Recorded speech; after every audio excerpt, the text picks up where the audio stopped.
Welcome to today's Entrepreneur, a program about the entrepreneurial spirit that drives Quebec business. Dan Delmar and Mike Newton with you of FL Montreal. Hello, Mike. Hey, how you doing, Dan? Excellent. How are you? Very good, thanks. Today on the program, we're going to talk about a new hybrid business. Hybrid in the sense that they both have a retail location, Maguire Shoes on Saint Laurent, as well as in Toronto. One coming up in New York City, and a very strong online presence as well. So creating those destination locations and then making sure that your e-commerce is built out. So we'll talk about Myriam's story and Maguire Shoes in a little while. And also we'll talk about doing business cross-border with Ernie Furt, tax partner at FL, on the various rules and taxes you need to get into before you start shipping across the borders. But first, thought leadership, Mike. And before we start on some topics, I thought we would use this opportunity to give some updates on past guests, because there have been some pretty incredible successes lately. Where should we start? Let's start with Loop, one of my favorites. Loop is the juice company that recycles unwanted fruit, and they turn it into fruit juice. And so Loop will be getting nearly $5 million from the federal and provincial governments in a project that's worth over $11 million to grow their business internationally. A really great example, Mike, of eco-friendly entrepreneurship and literally taking the fruit and veggies that other companies discard and making a really great product with it. I really had a huge amount of admiration for our leaders at Loop. Yeah, I think the ingenuity involved with taking that side of shall we call it the leftover components and doing something with it is vital to the continued discussion of sustainability and everything else. And it's very interesting when we look at the conversations we've had in the past about vegan articles of clothing and everything else that we're starting to get a little more into the fruits and vegetables. So I kind of see this full loop getting closed at some point in this whole exercise by a lot of the things that are going on right now. And Marjorie also points out they make one of the top gin sellers now at the SAQ. And they use apparently some reused potato peels from Humpty Dumpty. It's just incredible. And spritzers and soap, dog treats. So they've really expanded. So congrats to Loop on their expansion. And another recent guest update, Mike, those crazy kids over at Midday Squares. This from Private Capital Journal. They've closed a multi-million-dollar financing deal led by Sidhi Capital with the participation of investors from Canada, the U.S., Europe, and Asia. So they're really taking their Midday Squares chocolate bars global. So congrats to Leslie, Nick, and Jake for their success. And they're really fun marketing. If you see them on LinkedIn and on social media, they really take things to the next level with their marketing, and even get into to beefs. They've gotten to a social media beef with Hershey's. Just really, really fun, smart marketing there. Yeah, there's a lot of energy that certainly finds its way into everything that they do. It's, again, a great example of what continues to go on in this city, despite the fact that we're still trying to get people into a downtown core from a retail sector. There's a lot of really positive things that continue to go on that are maybe not as visible to everyone, but hopefully people are picking them up, like you said, on social media and other areas. People, some of us older folks, have to remember to look at different mediums in order to keep up to date on things. So congrats to them, and let's move on to thought leadership now. And this is an interesting issue that we've never really dug into before, I think, on the show. But there are trends in business that you have to pay attention to, and then there are patterns. What is the difference, Mike, between a pattern and a trend? So a trend is basically the general direction of a price over a period of time, for example. So it's following a certain trajectory, either up or down. Whereas a pattern is usually a set of data that follows a recognizable form.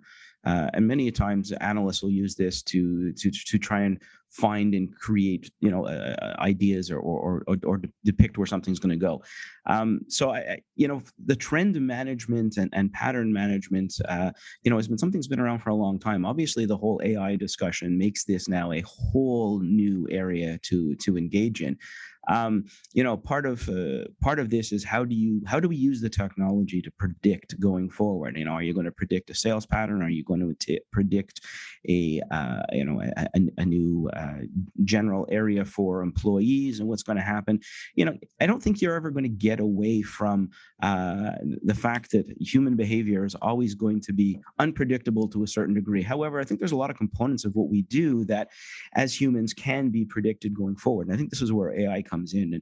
And for a lot of things, and I'm going to use the term AI and HI, and HI being for human um, intelligence. And during COVID, sometimes HI was an oxymoron, but hey, that's a whole different conversation. The whole exercise right now of really trying to predict using technology, but you still need to be able to analyze the data. You still need to do something with it. And if you look at all the businesses that are really trying to use the technology and the AI, one thing that we are recognizing is that you need to do something when that information is put together. And I think that this is going to continue to work. I mean, for years, part of my analysis internally at the office has been managing by trends or by patterns, and I try and predict where we're going to go next year or next month based on a number of things. One is the seasonality of the business. Two is how do you see what you're doing versus what the market is doing? Are the services that you are offering similar to services that are trending in the market? So you should be able to use a lot of that technology in order to start looking at how to predict going forward. I think we run amok when, ultimately at the end of the day, we try to rely too heavily on any of these things, and basically leave out any kind of judgment or analysis in the process. And I think, though, that really the key to all of this is the correlation, from AI and HI in order to be able to predict where we're going. It's interesting because AI will, there's a myth out there that AI will accurately predict and optimize human behavior. I don't think we're there yet, and I'm not sure we will get there so long as we maintain our own individual thoughts. If we lose control of that, that might be where AI comes in. But I think there's been a lot of behavioral data that, and certainly from an employer's perspective, that you try to crunch in order to predict staffing behaviors, in order to predict where the employment market is going to go. But there's a lot of things that come into play on a daily basis, or once every 100 years, that all of a sudden makes with that predictability not so predictable at the end of the day. And I think what got people caught on a lot of issues, and it's also the fear I have as we come out of COVID, is people getting caught up again in the new set of trends and data that's coming out, that this will be in place for 2 years, 5 years, 10 years. I think you still have to use the human mind and in analytical component in order to determine where is it that we are trying to go. I think we get caught when we lie purely in data, and I think we also get caught when we lie purely in either gut or kind of that mental capacity of doing things. So I think we need to be doing this. I think what we're going to continue to find is that the ability to use the AI that is being produced becomes a much more user-friendly component and is capable of being integrated into our ongoing. And I don't think that. I'd like to think we're close. I'm not sure how close we really are.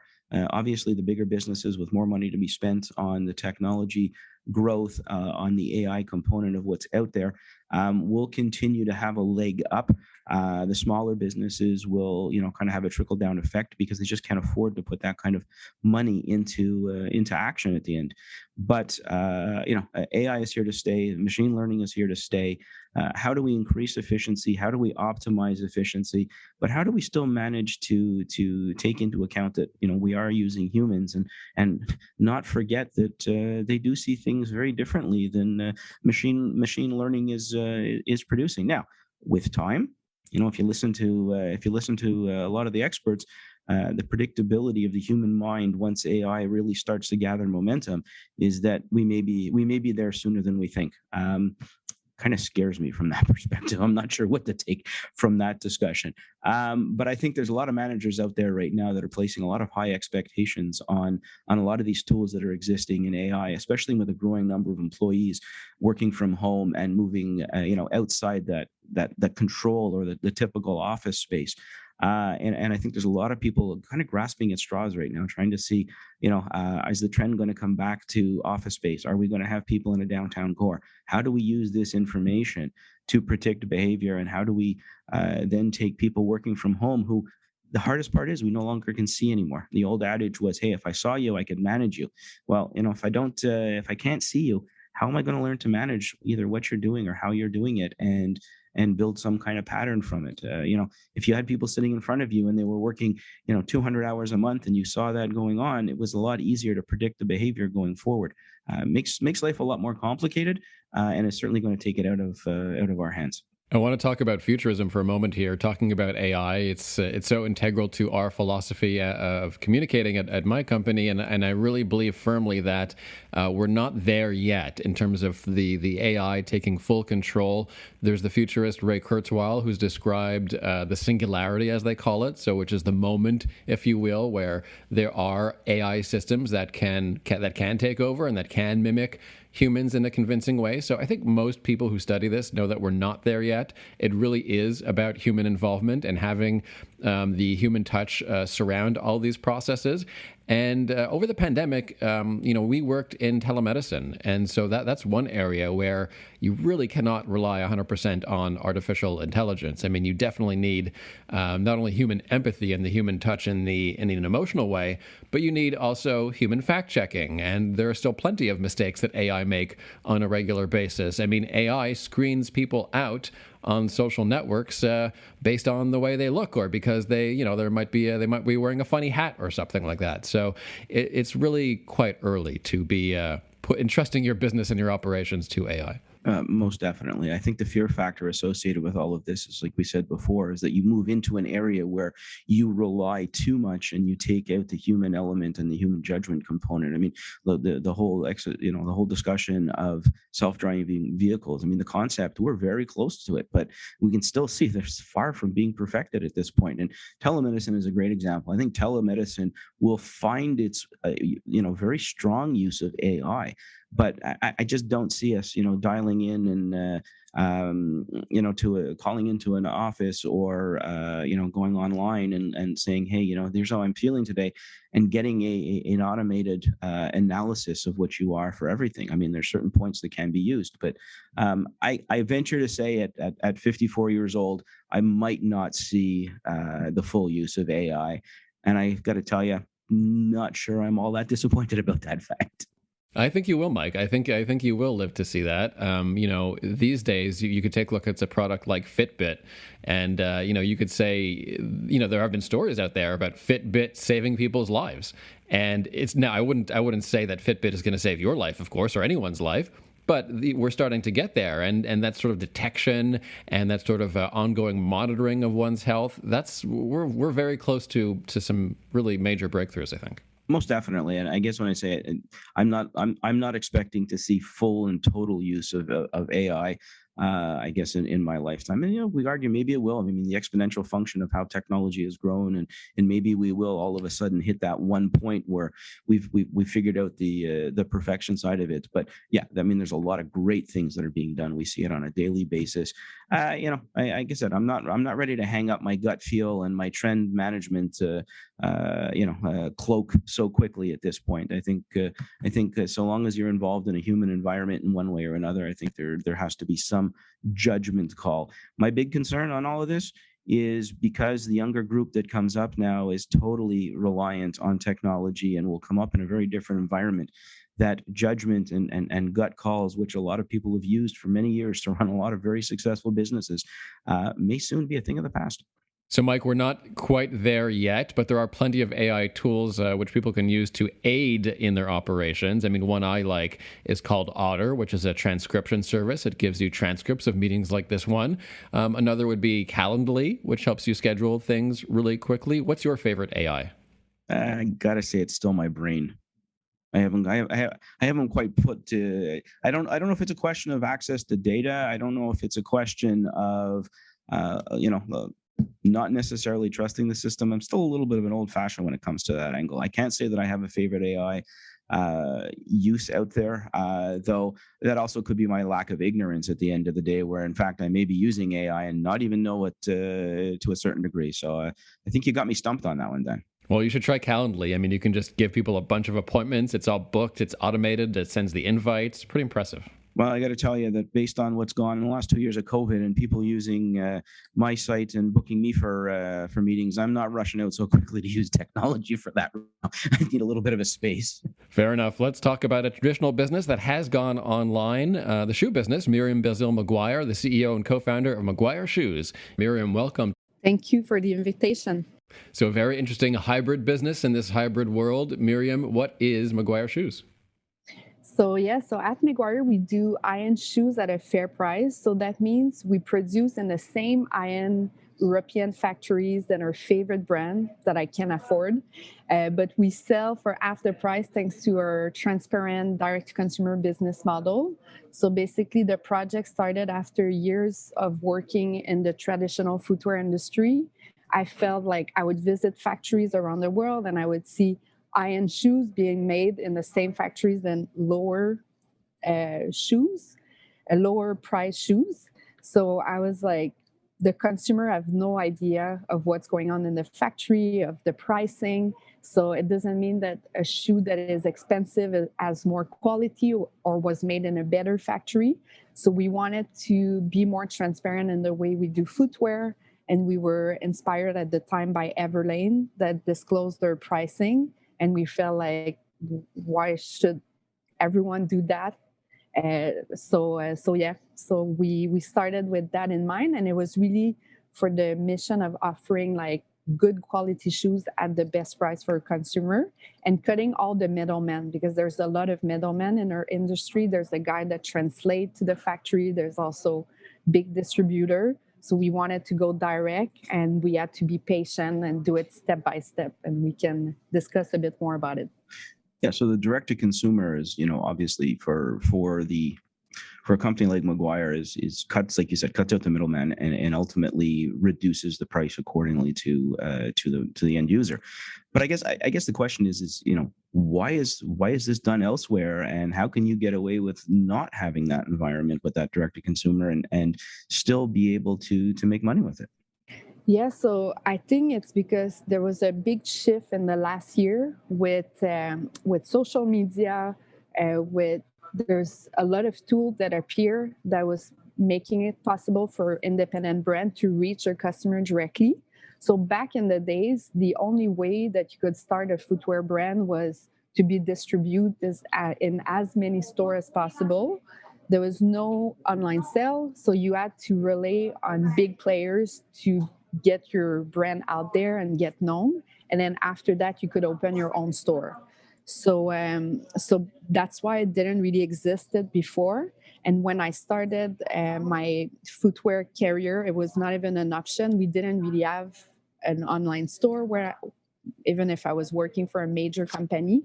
So it all appeared while I was working. And then at some point, I realized I was seeing other women entrepreneurs like opening Glossier. In Quebec, there was Sophie Boulanger that was opening Bon Look. So I was like, there's a lot of direct consumer businesses and glasses. It started with Warby Parker, and then it all went from there. So I was like, no one is doing it in footwear, and it's a place where no one knows how much it costs in production. And it was a place where there was a lot of space for us to enter because the margins are so big that it was possible to do a product that we would still make money, but that we would offer a better quality for a better price. So I feel like the reason why no one was doing it, it's because the system was working really well. People were making a lot of money. So why should you change a system that is making some people really, really rich, and some factories also, like it's a system also based on exploiting factories and countries where the work is not really followed. So that's why we wanted to do it in European factories, and the only way to do it at a price that would reach a larger audience was to do it direct to consumer. Because if I do it in the traditional market, I will have to give my product to another person that will take 50% margin, 50 to 60. Like, there's no rules, so it can go really high. And I think like that, the factories are more happy, our customers are more happy, but we also have like a company that treat their employee well. So we're doing a system where everyone is even and everyone profit equally. We should mention, by the way, that Myriam is joining us from an e-commerce convention. She's taken a little quiet room on the side, which explains the background noise. And Mike, this direct-to-consumer model, it's interesting that Myriam is combining that with of course, with the prestigious in-store locations in Montreal and Toronto. Yeah, very much so. I mean, you mentioned Miriam and the Warby Parkers of the world, and how they've acted as disruptors in a very large degree in these environments. Um, it is interesting to see a retail store, and obviously it's one of those interesting conversations to have when you look at what, on your website. You put your production costs, you show where it goes through all of this. So it's one thing to say you're going to go direct to consumer, but when you go retail, do you think there's any factors that come into play when you're trying to justify your production costs and you've got a retail store? Yes, so I think the retail store is owned by us. We have the full control on all our price, and also the price that the shoes are in store. So I think the only way to do it is to sell only in your own retail store. Because if I start selling my shoes in other store, then I would have to disclose the percentage that my distributors are doing, and no distributor wants that. So that's why we're not selling at other stores. So we're only selling in our Maguire store, and our development. We're opening one store by market. So instead of opening 5 stores by market, we're opening one. So we keep our costs low, so that we don't raise the cost of our product also. So are you carrying less inventory because you've got the direct to consumer concept? So instead of having, I don't know, 5,000 pairs of shoes in inventory, are you carrying less because you can have them into somebody's hands the next day? So what we do a lot is because we're producing in Europe, they have a turnover often of 1 month. So we're able to, let's say, do a first batch with not too many shoes, and then see how it goes on the market. And if they all sell out in a week, we added wait lists on our site. We do pre-sale to try to understand how much shoes we're going to sell, because we don't get orders in advance from distributors. We kind of have to manage how much shoes we're going to sell on our own. Interesting, because one of the biggest problems in the past, and when you got out of staples, in terms of clothing, and you got into fashion, was trying to estimate what the market was going to have, because the lead time to get product was so long. And if you didn't guess right, especially in a high fashion product, by the time it got to you after you reordered, it was out of style, right? In many of these things. So when we come back after the break, one of the things I'd like to talk to you about is the whole, the whole supply chain, and how this has changed anything that you're doing, and what problems that it continues to create for you. We'll talk about their interesting model, about the hybrid model between online and in-store in a moment. But first, one of the basics for any retailer, Mike, is, of course, supply chain. As we've been mentioning, things not arriving at the time we expect them to arrive. And that goes as well for manufacturers and purchasers of raw goods. A very, very difficult thing to navigate. Yeah, it is, and especially if you're dealing in an area of fashion where your season is very short, you got to get things in people's hands very quickly. It was interesting, Myriam, that your comment before the break was that if we don't have, we'll take a few samples, we'll see how it sells, and then there's a month or 3 weeks of lead time in order to get it back. Is that I'm assuming that that's under normal conditions. Right now, lead time is significantly longer. So how are you playing into that? And how do you create the loyalty or keep the buzz on a product that it could be fashionable when you put it into market, but by the time, it gets to you in 3 months, might not have the same pizzazz?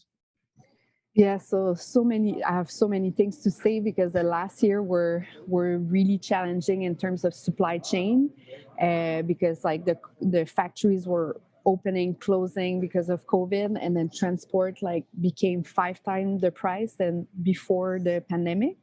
So we had to navigate that, and one of the things that saved us was really the pre-sale.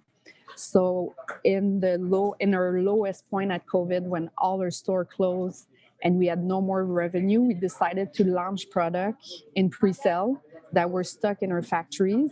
And this way we were able to still pay our bills on time for each month. But then the customer also became a bit more patient. So that also helped the entire process. And we did design that would last. So a lot of our design, it's like design that you can buy through the year. So we try to work on the design to not make them so disposable. So it's like investment it's shoes all in leather made in Europe. So it's an investment that you want to keep for like maybe many years. So that also helps. And another thing that helps is we work with European factories. So China was really affected with transport. So we work with European factories and we pay the price to fly the product to really like lower the lead time. So by flying the product, we include it in the cost. We show how much it costs to the customer, but we're able to act more quickly. So when something is cool, we can quickly design it, fly it really fast. And we can also be faster than our competition that is much bigger, that have a lot more planning because they're in the traditional market. So they cannot just bring in like single product whenever they want. So we're able to be very agile and flexible this way. Yeah, I think we're starting to see that in a number of environments. Is that flexibility right now is the key to getting through on the supply chain. Very interesting. Your discussion of being made of leather and long-term investment and everything else.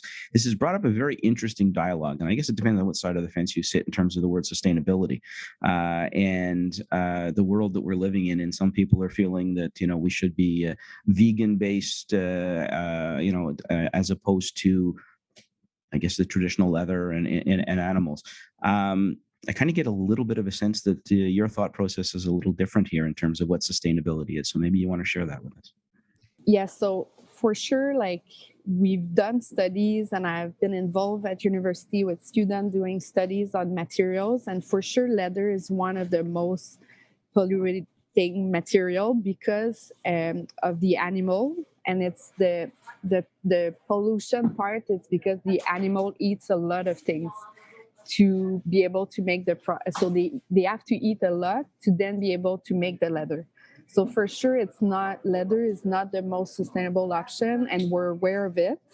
But the thing is, like the other options that exist, like I'm not sure I like them more. So it's like either like there's a lot of bags in the recently that were marketed in vegan leather. So vegan leather have been existing for a really long time. It's basically just PVC or PU. So it's like a synthetic material that is plastic basically. And often the life of this material will be not as long as leather. So we're still like looking at options that are, let's say there's the apple leather that now we're talking a lot about, or the pineapple leather, but sometime in production, it will crack or you won't be able to do certain type of shoes. So we did a vegan shoe last summer for the first time. And funny enough, it's the only shoe that we had damaged and we had to remove them from the market because they were tearing up. So like when you pay a shoe $200, you don't expect tears, so that's why like for shoes, we're working with factories that are specialized in leather and they've been doing that for a generation. They know how to do it. And with all the vegan things, like a lot of people produce vegan product and say environmental product or made with recycled material. The thing is like they might be producing in the worst factory in China. So it's like you're not hurting animals, but you might be hurting humans. But like we don't talk about this part. The important is like the product is vegan. So also with all this trend of recycled product, the thing is at custom in Canada, no one is checking. So tomorrow I can say all my bags are made of recycled plastic bottles. They're made in a good factory in China and we're really sustainable and it's made all recycled. You go to custom, no one asks you question. I can put the logo recycled material on everything and it can be just normal PU, the same that everyone uses, but no one will ever know. So there's no one looking. So it's just a company saying like, yeah, we're doing like a great thing with these recycled material, but no one is looking where it's from, in which condition it was made. Is it really recycled? And I've seen, because I work in the industry and I've done consultation and I've seen brands in Canada that just say whatever they want. And I've spoke with the factory and I realized it was not recycled material. It was not. So like all of this make you wonder what is marketing and what is really actually happening. So before we find an actual solution that is really better for the environment, that we can maybe recycle and we can maybe have a good end of life, we're not marketing ourselves as like super sustainable and like, so we're going step by step, and I think as we grow we'll have more power to do more action. I think the key in all of this is finding the right balance. I think, it's the whole discussion we've had many times in terms of recycling. And when you hear the stories that everybody recycles, but only 9% finds its way into the proper location, the concepts and the approaches and everything are right. It's how do we get them executed at the end of the day? And I think we've got a long way to go as a society to finding the right balance between a lot of this. Yes, absolutely. And in my industry, there's a lot of marketing and there's a lot of people saying whatever they want. And like for us that are trying to work with good factory, pay people equally, yes, we still use leather, but we're trying to use leather from better source and we're trying to find out where the crust of the leather come from, because that's the biggest thing with leather is the crust of the leather could come from Bangladesh, but it's finished in Italy, and no one will ever know. So we're trying to have a bit more traceability, and like a dream of mine when we're bigger, I would like to follow the step of like the animal all the way to the factory so people can really see what are actually the step. And the only place we were able to do it was when we started the company. I sourced a factory, like a fair trade factory in Ethiopia, and I was able to see the animal. They were eaten by all the people of the villages. They were gathered by a broker that would bring it to a tannery, and the tannery was also the factory. So that was the only place I could have like a full vision of the process. But like other than that, it's pretty hard to know where the leather, the animal come from. Were they like, in some cases, the people might not even eat the meat of the animal, because a lot of people are saying like, yeah, but we eat the meat anyway, so we're using the skin. But in some cases, it's not even true. So there's a lot that is hidden. And as a transparent company, we're trying to get a bit more into it as we get more funding or like more power to do so. We're running out of time, Myriam, but just quickly, last question. In terms of how you're presenting your business to the public and marketing, a lot of your business is going to be online, but you do have these key strategic retail locations, including on Saint Laurent, in Toronto, and as well you have one coming to New York City. So describe that trend, that Apple Store type of central, I guess, high-end destination. Yeah, so before, retail used to be like you had the retail store on one side and then you had the online store on the other side. The two were not talking. So if you bought something online, sometimes you couldn't return it in store, or the other way around. So we're trying to make our online experience and in-store experience as one.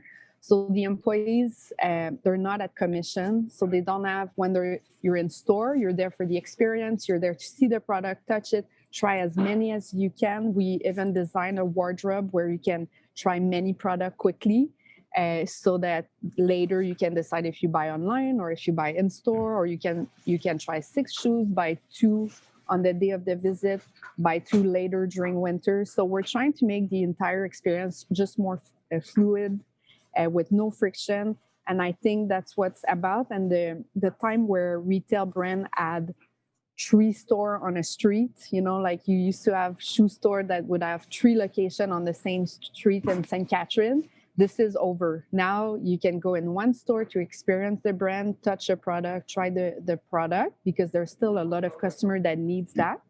And then you can buy later online. And I think that's the future for retail. And one store by location, by major location, not 5. So that's what we're doing with like Montreal, Toronto, now New York. And then we'll see online what the next location is. All right, interesting plan. Myriam Belzile-Maguire from Maguire Shoes will have her one piece of advice for today's entrepreneur on the way. But first, since they do have such a big online component to their business, let's bring in Ernie Furt, tax partner at FL Fuller Landau, and talk about some of those cross-border tax issues, especially when selling online. Welcome back, Ernie. Thank you. I love to be here. It's so much fun. So quick pop quiz. I'm an online shoe retailer and I'm selling to, let's say, I don't know, Alaska. What's the tax rate? I have absolutely no idea, but your IT guys will have to set it up properly in their system, because you know what? There's tax. Shoes are interesting because all over the states, there's different categories for shoes depending on where you're selling them and which jurisdiction. I think New York State has a whole bunch of little jurisdictions, and there's a varying rates for shoes in all of them, depending if they're kid shoes, if they're adult shoes, et cetera, et cetera. So it is a dog's breakfast of compliance. So the compliance side of things, obviously setting up businesses and setting up the right structures cross-border has been an age-old dilemma, elusive to some. Some have it down to a sweet science. Internet came into play, confused the issue a little bit more. How do you get somebody set up, and what are the right angles to set up a structure? There's no right angles. It depends where you're a resident. It depends where your money is. Because let's say your money is in a corporation. Fine. I want to go to the States. Great. Depending on who you consult with, they're going to set you up in a varying types of corporations. The U.S. has a corporation called an LLC. If you're a Canadian, stay away. This is not for you because the treaty doesn't work with the LLCs. So what you should do potentially is set up a regular U.S. corporation called the C Corporation, which will be owned by your Canadian corporation. Now, we have to make a decision now, since we're having business in the U.S. or a foreign business. It shouldn't be owned by your Canadian operating business. You should have it on the side, either owned by you personally or alternatively owned by an alternative holdco. It's a complicated way of doing things, because what you don't want to do is, let's assume you have a Canadian business. Your Canadian business, one day you may sell it. You're going to be so successful, you're going to sell it to a third party, and we have an enhanced capital gains exemption that's in the $900,000 range. However, if that corporation owns a U.S. corporation, you can go offside real easy and blow your capital gains exemption. So that's why you have to have the Canadian operations and the foreign operations held differently. If you go back and back when I think when we started to practice early in the 80s and 90s, you saw an awful lot of Canadian companies who were set up in Canada and were setting up sales companies in the U.S. Right? So because they did it for liability purposes, so whatever they were selling into the U.S. Wouldn't come back to bite their main company in the butt. Right now, your focus is not nearly as much, I guess, on liability as it is on what you're selling and where you're selling, and do you now have a place of business there? Well, it depends how you want to do it, because there's different rules for federal and there's different rules for states. Unfortunately, the states do not follow the Canada-U.S. tax treaty. Federal, it does. So you can have inventory in the United States and it doesn't create a fixed place of business or a permanent establishment. However, if you have inventory in certain states, if you have employees in certain states, if you have other assets like machinery and equipment in another state, or even independent contractors in another state, that would create state nexus. Now, state nexus usually works with a three-pronged test. You have sales in the state, employees or self-employed people in the state, or assets in the states. So you have to figure out where you're going with this. You have to consult with a local expert to see if you want to set up, because you can open up a warehouse in the United States, not under your own name, but what I call a pick and pack warehouse, which is a third party, a 3PL, and you could have nexus in that particular state. So you have to look to see where you're going to open up that 3PL. And then we complicate things dealing online with companies like Amazon, because you want to sell in the United States, easiest way, put your stuff on Amazon. They'll deal with the taxes, and they'll deal and they do deal with the taxes. But at the end of the day, because Amazon is dictating to you, you have to send your inventory to varying states. You're going to have nexus in all of these states, and try get that report from Amazon to know where your inventory is exactly. Kind of difficult. There are some states that are significantly used by Canadian companies. California, New York, representing probably two of the bigger. California represents a few interesting dilemmas. I think there's a lot of warehouses and the pick and packs in California, and a lot of people find themselves kind of sitting in an uncomfortable position, even with the pick and packs. Absolutely, because California has a minimum tax of $800. So that's before you even start. Then, if you have nexus in the state, you could be paying income tax. You could be paying state sales tax. You have to watch all these things. Who is the user of the product? Are you selling to end users? Your product? Are you selling to people who are going to resell? You may, with New York, you're going to have to get a whole bunch of resale certificates, regardless of whether you're registered or not, just to cover yourself, to make sure that you don't have this sales tax liability. Because without those resale certificates, you could be selling to somebody who's reselling your product, and you could get caught for sales tax when you really shouldn't be. Talk to people, plan, don't jump. You got to be careful. You got to be smart. Ernie Fur, tax partner at FL. Thanks, Ernie. You're welcome. And as we come to the end of our show, let's turn to Myriam Maguire, the CEO, co-founder of Maguire Shoes, and ask her for her one piece of advice for today's entrepreneur, please. Yes, so I would say my one piece of advice is go work before starting a business, gain experience before starting a business, because in the actual startup culture, there's a lot of pressure for like young people to be successful before the age of 30 or being a millionaire before the age of 30. But like that may not happen if you don't have experience. So I feel like I had friends that started company when we finished university, and I worked for 10 years before starting my business. And at the end, in a year or two, I was able to catch up with these people. So I feel sometimes it's not about, you shouldn't care about your age, and by this age I reached this milestone. I think this is all really toxic for entrepreneur.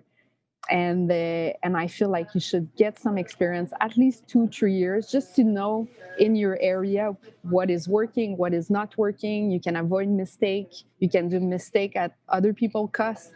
So do all of that so that when you start your business, you have the confidence also to sell your business, to talk to investor. It takes a lot of confidence on a daily basis to run a business.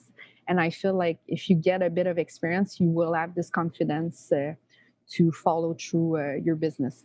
Myriam Belzile-Maguire of Maguire Shoes, thank you so much for joining us this time on Today's Entrepreneur. Appreciate your time today. Thank you. And don't forget, you can head over to today'sentrepreneur.org for hundreds of local entrepreneur profiles and subscribe to the podcast on iHeartRadio, iTunes, Spotify, or your favorite platform. We'll see you back here next week.